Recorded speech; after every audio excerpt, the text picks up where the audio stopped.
gamers, welcome back to Yokohama, where I am a billionaire. Yes, behold my greatness as I have risen to the top of the corporate ladder to run the #1 business in all of Yokohama. My stock price is through the roof, 1,000 yen a share, and I have run out of business things to do. Not really, actually. It's a never-ending game, and I actually think it's probably something we're going to return to in the future to just generate massive amounts of cash, because I think every stockholder meeting I earn like a bonus of like 3 million, which turns out I actually need. It was really fun finishing this whole thing off. It was really, really fun to come to the end. It did take another, I think, like 4 hours. It's a huge, I mean, mini game is the wrong name. This is a macro game. This is a total macro game. I would estimate, and maybe Bex can crunch the numbers, but I think it took us a total of 11 hours of mini game, of just purely that, not doing anything else whatsoever. Didn't touch MSQ, didn't touch a side story, didn't do a damn thing once I discovered this, of just playing the business mini game, and had so much fun. It was actually weird once we'd finished and went back to doing some main stories. Some people were like, in a way, this is just less exciting than business game. I was like, totally, I get it. Like, there was those incremental increases. I mean, it was like a very advanced phone game. You know those phone games where you have to, like, hurl something a distance, right? Not Angry Birds, but, like, the whole point is to get further and further, and then you get slightly improved aerodynamics, slightly improved thrust, slightly improved takeoff. But it done in a much more fun and interesting and tangible way, because it had the gameplay thrown in, very similar to Expedition 33, that took the turn-based combat and threw in parries and QTEs to keep you engaged rather than press button, watch animation, press button, watch animation. And they did it. This was superb, absolutely superb. This is one of the best introductions of a side story minigame in an overarching game that I've ever seen in my life. It was tremendously well done, and I was sad when it came to an end. The only downside I think I could even comment on is that as you reach rank 1, you're kind of done for about, I mean, this is extraordinary. If you think of 11 hours of gameplay, the only part where we were like, we're kind of good, was on the run from rank 4 to rank 1, which essentially you could only do via stock share meeting, so maybe half an hour. That's it. Because we didn't reinvest. We were like, okay, this one is earning, I think at that point we were earning 250 million yen a day without advertising. And it was, or a period. And it was like, okay, maybe we could swap this for a hotel and earn slightly more. And so we changed it, and it was like, it earned like 2 million more. It was like, we're kind of good. We're kind of done. So we just need to get through the days and get to the stockholder meetings. But we had some tremendous moments along the way. We started unlocking massive amounts of super rare employees that were very powerful. We fleshed out our board in a perfect way. And of course, the payoff at the end is not only are you #1 and you can continue playing, and it does unlock extra businesses, so you can go back and make your empire even larger. Shame it didn't let you add more properties. I would have certainly enjoyed acquiring everything. I would have loved to do that. Have an employee, 100+ employees and all that kind of stuff, and really grow into just a giant empire just for fun. But I think it's actually a UI limitation. I think they built this wonderful UI, nice and clear of everything that was going on. And if you do expand to have like 50 businesses, it would turn into kind of a mess. So I think it was just UI restriction, where they were like, yeah, it looks great as it is. Let's just leave it there. And you don't need any more. I want more, but you don't need it in any way, shape, or form. So that came to an end. I walked away, I think, with 16 million yen in my pocket from my salary. As I said, I can go and repeat this and just earn a ton more. I can earn infinite cash here now. Which turned out again to not be enough, because the first place I went to once I came out of the haze of doing the business thing was like, oh, what were we even doing? And a lot of the audience, actually the live audience, because we've been doing this for 2 days, were like, what's happening in the main story? And I was like, okay, the Chinese gangs are doing this stuff, and we need to go and infiltrate their lab because they're printing money. They're doing counterfeit money. That's where we were up to when we were working there. And like, okay, but we've also got these new jobs. I respect a couple of people, because I tried out some different jobs, but I wasn't really suited to them. So I changed Instrument back to Hero. I think Hero is a really fun spec that suits what I want. I like that better than Breaker. Breaker is breakdancing. It's funky. It's goofy. I don't want that for Ichiban. I don't know. I feel a connection. Weird. I was like, no, I want him to be the hero. That's what he wants to be. I think hero is the way to go for him. I left Psycho as the idol. I think that works pretty well. It's a good debuffer. And I've changed Namba more to a magical spec. So I was like, which one's a magical? And I've changed him to musician, which is pretty dope, actually. It's got some voltage system that's not quite unlocked yet because we're still early levels, so it's working a little bit, but you can play songs and debuff people and AoE people, and it's got a lightning focus, so I'll probably look for some weapons that boost lightning damage, things like that. So I really started to think of them more as an RPG team than this group of hobos, the Hobo Avengers that we are.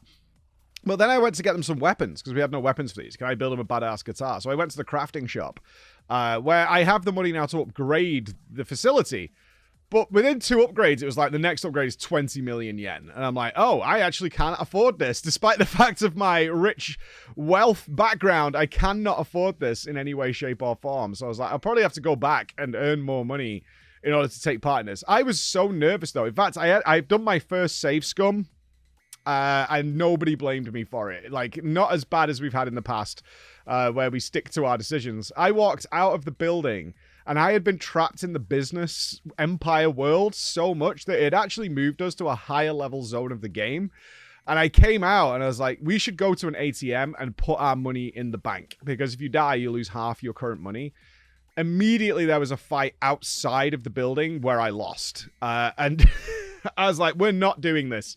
I am reloading the save. I am not losing 50% of the money we just earned over the last 2 days in the first 30 seconds of getting outside, because we got our butts whipped. I almost was getting there, but we lost.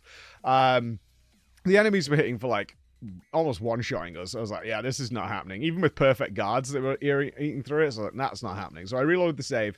And got some weapons, nothing great. And then I got back to the main story.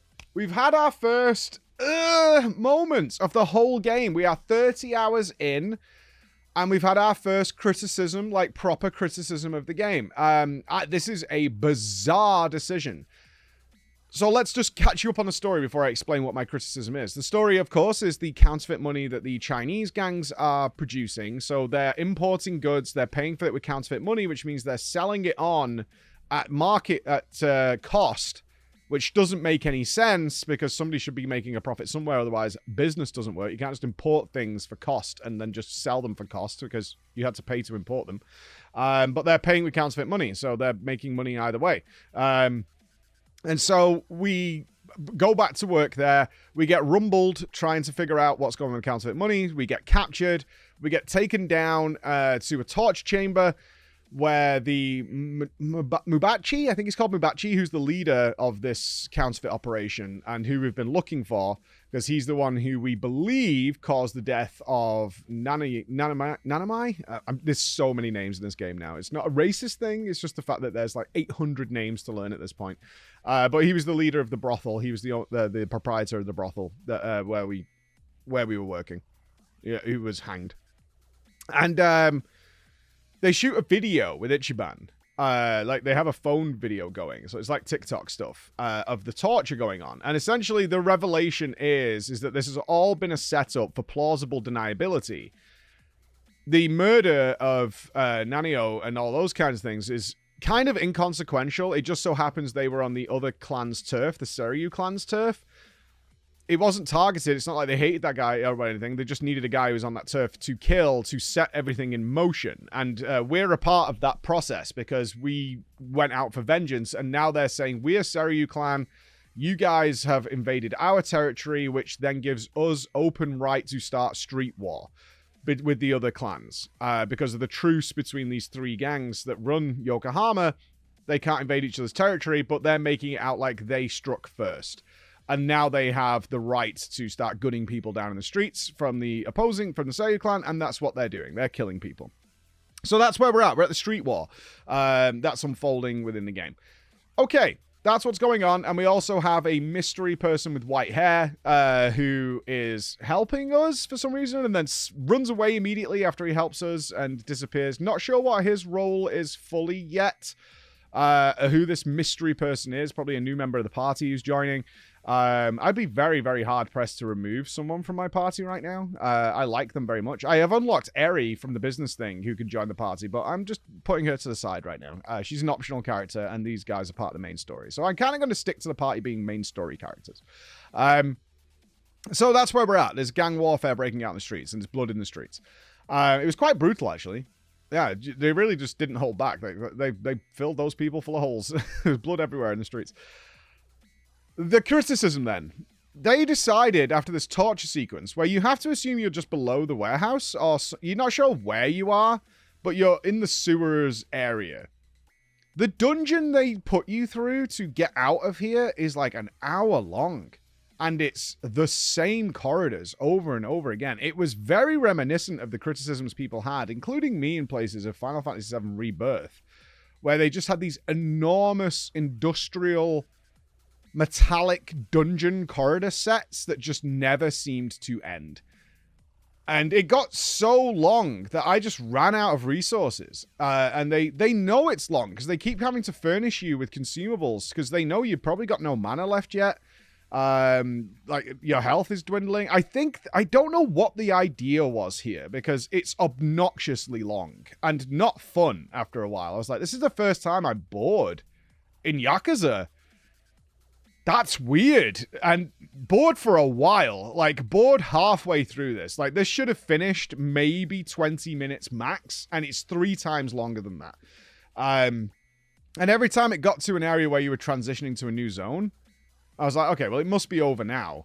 And you could tell, like, the feedback I was seeing even live was like, Jesus, this is going on forever. And one of the weirdest decisions is they have the same soundtrack looping, the same soundtrack loop, that really just is like, there's no combat music at all. That the same track keeps playing over and over again.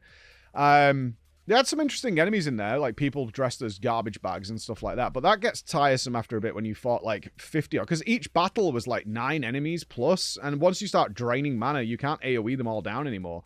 And I popped I think I came out with like 1 food buff left at the end of it. And we were like praying for level ups to refresh our characters. You know what I mean? Stuff like that where you're like, please will you level up so I can actually like do attacks instead of auto attacking. Yeah, weird choice. Just very, very weird choice. The first time in 30 hours, I have been genuinely like, this is really boring, and it also makes no sense. I like to break this down. Why did they do this?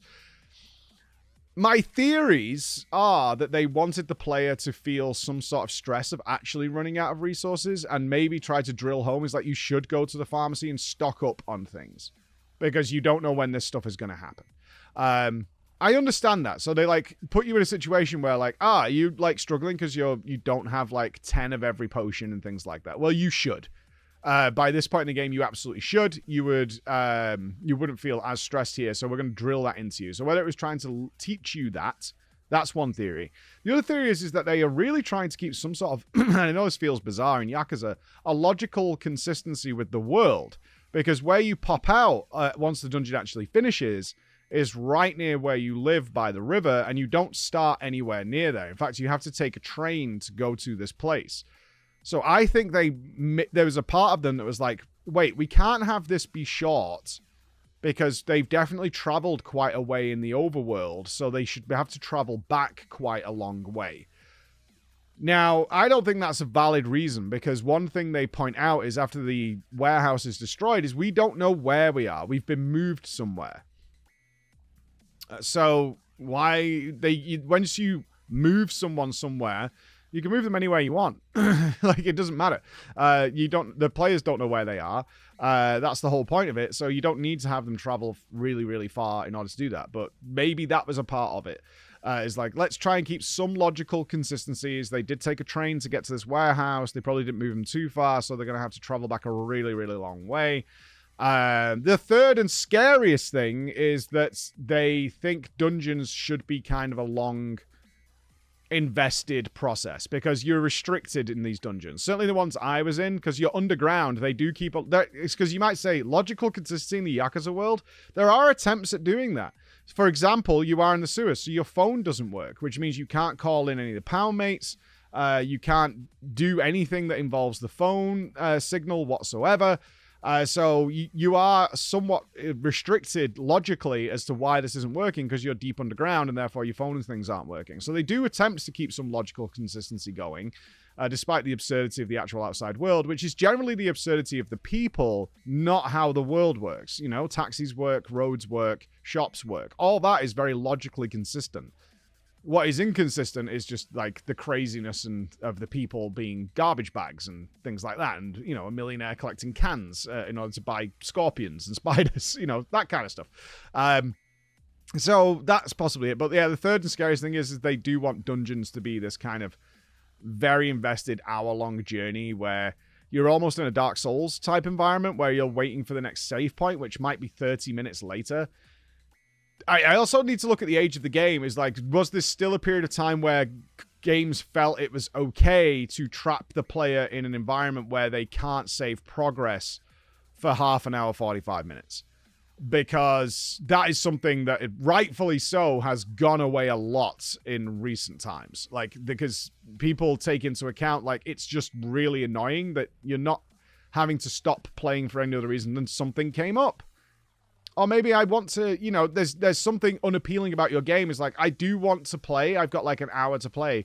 But if I've got a dungeon to do, I might not be able to finish it in time. Or I might get quite deep into it and be unable to save and have to redo all that. People would rather jump into an ARAM in League instead, you know, and play for like 15 minutes. Or jump into any other of those kind of games and just smash something out where they're not going to have that problem. So it could be an element of that as well. But the first... And it's, I mean, I'm not going to, like, I'm not angry. I was bored for half an hour of 30 hours. But it's something I'm going to keep my eye on, for sure. Keep my eye on, for sure. My next stop is a few different things I want to do, actually, because I have some money in my pocket. After a few upgrades and things, I have 13 million, I think. It's I kind of want to go to school. We can afford school now. That was so out of touch before we started the business game because it was 50,000 yen a course.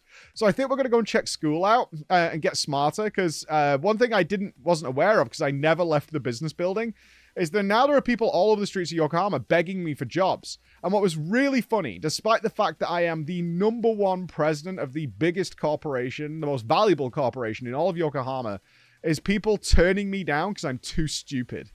They're like, you're just speaking to you for 2 minutes and your intelligence value is too low. It's like, I'm not working for you. And I'm like, that is just insanity. That is like Bill Gates, Steve Jobs, whatever. Like Zuckerberg walks past you and you go, can I get a job, dude? And him being like, yeah, you can get a job. And you're like, wait a minute. Actually, no. Nah.